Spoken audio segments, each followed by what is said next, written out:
Like football, the 4th of July, and cheese that comes out of a spray can, the Electoral College is in many ways a uniquely American idea. Every 4 years, Americans turn out by the millions to decide who the next president of the United States will be, but not by a direct vote for that candidate. According to the Constitution, our votes are actually to elect a group of almost entirely unknown people who then go on to the Electoral College to decide who the next occupant of the White House will be. In the 2020 election, one of those electors actually lives right here in Wilton, Connecticut, and just so happens to be a member of the Board of Trustees of the Wilton Historical Society. I'm Wilton Historical Society Associate Curator Nick Foster, and on this episode of History is Here, I was fortunate enough to sit down with John Kalamarides, a Wilton resident who was chosen to be one of the 7 electors representing Connecticut in the Electoral College. We spoke briefly about his process for becoming an elector and his thoughts about serving in the role. But before we get to John, I want to examine some of the history surrounding the Electoral College and define exactly what it is. The delegates to the Constitutional Convention of 1787 faced several issues. One was how to elect a new president and how best to prevent that president from becoming a king similar to one the colonies had just gained independence from. Another main issue was the debate over slavery. At the time of the convention, only one place in the country, Vermont, had abolished the practice of slavery. However, the direction of the institution was taking different paths, as many northern states, like Massachusetts and Pennsylvania, began enacting laws which ensured its eventual elimination. Southern states, on the other hand, had built their economies around the forced labor of enslaved Africans, and were willing to use as much political influence as possible to ensure that arrangement remained unchanged. The delegates to the convention agreed that one of the houses of Congress should assign its representation proportionally, meaning that the number of congressmen from an individual state should be based on the state's population. The population of southern states, like Virginia and South Carolina, included a high percentage of enslaved people, up to 40% in some cases. These people could not vote and were treated more as property instead of state residents, and as a result, northern states argued that they should not count towards assigning congressional representation, while southern states, on the other hand, wanted to use their high enslaved populations to increase their voting power in Congress. A compromise was proposed by Delegate James Wilson of Pennsylvania and by South Carolina Delegate Charles Pinckney. Any enslaved person would be counted as 3/5 of a person for congressional representational purposes. Southern states gained several seats in the House of Representatives as a result. So what does this all have to do with the Electoral College? Well, at the convention, there was some disagreement as to what the best method was for choosing a president for this new government. Electing the head of a country was in many ways a brand new concept. The European governments, with which the Founding Fathers were familiar with, largely used hereditary monarchies, where power passed between direct family relatives. As I said before, there was some legitimate concern that a president would simply be the path to a king. Once again, a compromise after much debate was reached, also influenced by the ideas of James Wilson.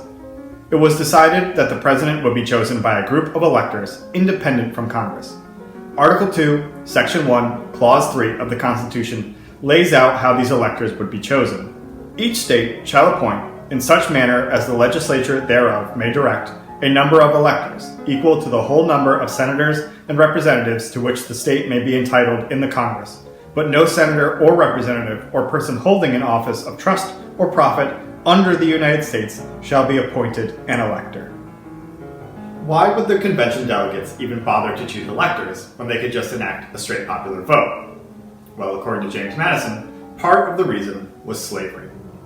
In his notes on the convention, he wrote, "The right of suffrage was much more diffusive in the northern than the southern states, and the latter could have no influence in the election on the score of Negroes. The substitution of electors obviated this difficulty and seemed on the whole to be liable to the fewest objections." As a Virginian and an owner of enslaved people, Madison realized a few things. First, the voting population of northern states outnumbered that of southern states, and a direct popular vote would make it less likely for a southerner with sympathetic views towards the institution of slavery to be elected president. Secondly, by enacting an electoral college based on the number of congressional representatives, southern states would have more power in electing the president thanks to the 3/5 compromise. Some founding fathers did rationalize the Electoral College for reasons other than allowing a Southern minority to protect their economy driven by slavery. After the convention, Alexander Hamilton, no, not that one, the other one, there we go, wrote a series of anonymous letters defending the new Constitution, known today as the Federalist Papers. In Federalist 68, Hamilton defended the Electoral College by saying that a group of electors selected by their respective states would best be able to calmly deliberate as to who the best candidate for president was. By allowing them to meet in their respective states, they would not be influenced by a single-minded mob. Now, with all that history in mind, let's speak to John Kalamarides about his experience in becoming part of the Electoral College. I'm here with Wilton resident and Wilton Historical Society Board of Trustees member John Kalamarides, and he will be serving as an elector in the Electoral College representing Connecticut. So, John, I have a few questions for you that I would love to hear your thoughts on, starting with, how did you become an elector?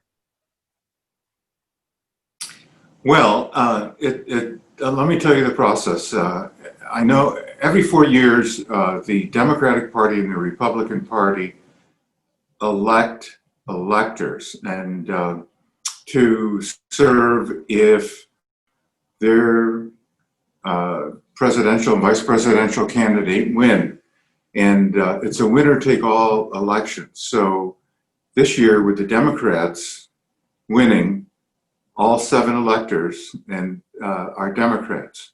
And the way you get chosen is that there is a Democratic state convention every year. And in this year's election, I was elected to it. Now, the way you get elected as an elector is there's a nomination process. And you can self-nominate or somebody else can nominate too. This year, 38 Connecticut Democrats thought they wanted to be an elector. So I put my name in, and I have to admit I did a little politicking with it. And they put together a slate of people that they feel should be elected. And I was one of the 8 on that list. And in the end, I won. And this is, to me, a great honor to be able to do this, especially this year. I knew going into this that I didn't want to be a delegate to the National Convention. That's for somebody younger who wants to stay up all night talking and being in meetings and things like that. But being an elector is a very responsible job. What I'm actually doing is officially electing, saying that all the residents of the state of Connecticut are electing Joe Biden and Kamala Harris. What we do is across the country on December 14th, we go to the state capitol, and at noon on Monday, December 14th, I'll be there, and it's a very structured ceremony.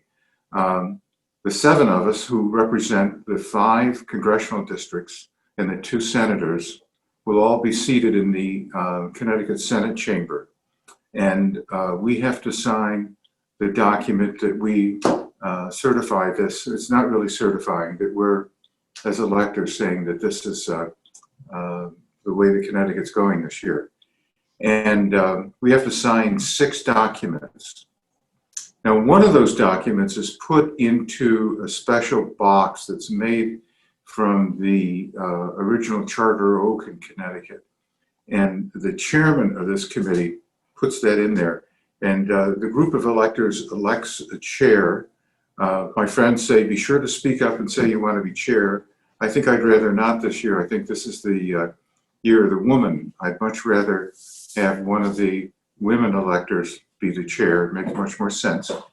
There are 5 other copies. Several copies stay with the state. Several copies go to various libraries and places.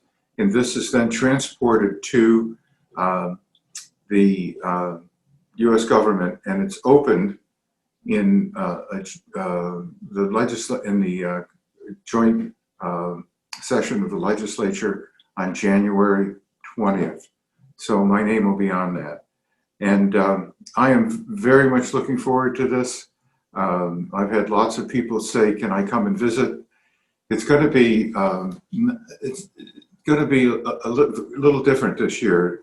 Normally, you can have guests. I wanted to bring some grandchildren who were interested in it, but due to COVID, it's just me. They may put us in protective gear for this. The Capitol building is closed. We'll see what happens. If somebody were to come up with me in the car, they couldn't come in. So it's very different. Usually they have bands outside that are playing, and they have a color guard that escorts you from the Capitol building up to the Senate chamber. Usually you get 2 invitations to go to the inaugural too. I don't think that's going to happen either because of the virus. So at any rate, I'm just very proud to put my signature on the document this year. 48 of the 50 states have a winner take all. It's just Maine and Nebraska that do it proportionately. So that's the story. And if I'm one of the last electors for the state of Connecticut, I'd be very happy if we went to just a popular vote. Well, I want to go back to where you said you politicked a little bit to be chosen as an elector. Is there a specific process for that? Is there an interview or an application, or is it simply you just talk to the right people and kind of said, I'd like to do this? Well, there is the nomination form. Connecticut's a small state. We Democrats who are active politically know each other. And so I called a few people and told them I would really appreciate their vote. We have a number of delegates from this area who would go to the convention, and I asked them to vote for me. It was that sort of thing. I just picked up the phone and called a few people. And I hope they called a few people. So it wasn't a full-fledged campaign. You talked about the procedure for Monday the 14th for what you're expecting when you go to the Capitol. Was there an extensive training to go through that process? Did you get a user manual or anything, or was it simply an email or a phone call with sort of be here at what time? Well, it's interesting you say that, Nick. What happens is the Secretary of State runs this whole process, Denise Merrill, and I received a FedEx letter from her about a week ago saying this is your official invitation as an elector. And the instructions are to go up there to the Capitol at 10:15. So there's going to be some preparation before that time. There's no real training for this. I think what they're going to do is take our pictures and make a few presentations, elect the chair, that sort of thing. All right. Well, any other sort of final thoughts about being an elector? It sounds like you're proud to be one this year, but any other parting thoughts you'd wish to share about being an elector? Well, it's really the highlight of my political career. I'm just very, very pleased to be able to do it, honored in such an important year. And I'm grateful to the Historical Society for willing to ask me a few questions about it. Apparently I get a DVD from this too, so we'll have to see what this looks like afterwards too, and I'd be happy to share that with you.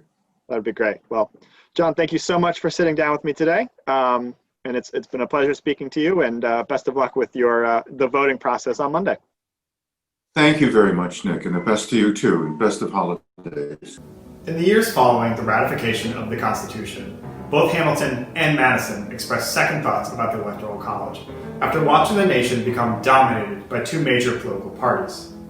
States were not appointing well-informed, analytical electors, as Hamilton and Madison had intended, but rather pre-pledged party members who voted purely on behalf of their political party.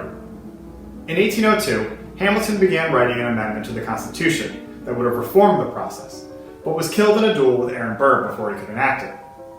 Madison expressed a similar sentiment in a letter he wrote to a friend in 1823. In it, he wrote, "The present rule of voting for president by the House of Representatives is so great a departure from the Republican principle of a numerical equality, and even from the federal rule which qualifies the numerical by a state equality, and is so pregnant also with a mischievous tendency in practice, that an amendment of the Constitution on that point is justly called for by all its considerate and best friends." That wraps up another episode of History is Here. Consider the next time that you think history might not be relevant, and think about the reasons decisions were made centuries ago, and how they still impact us today. Remember your right to vote, and stay tuned for more history.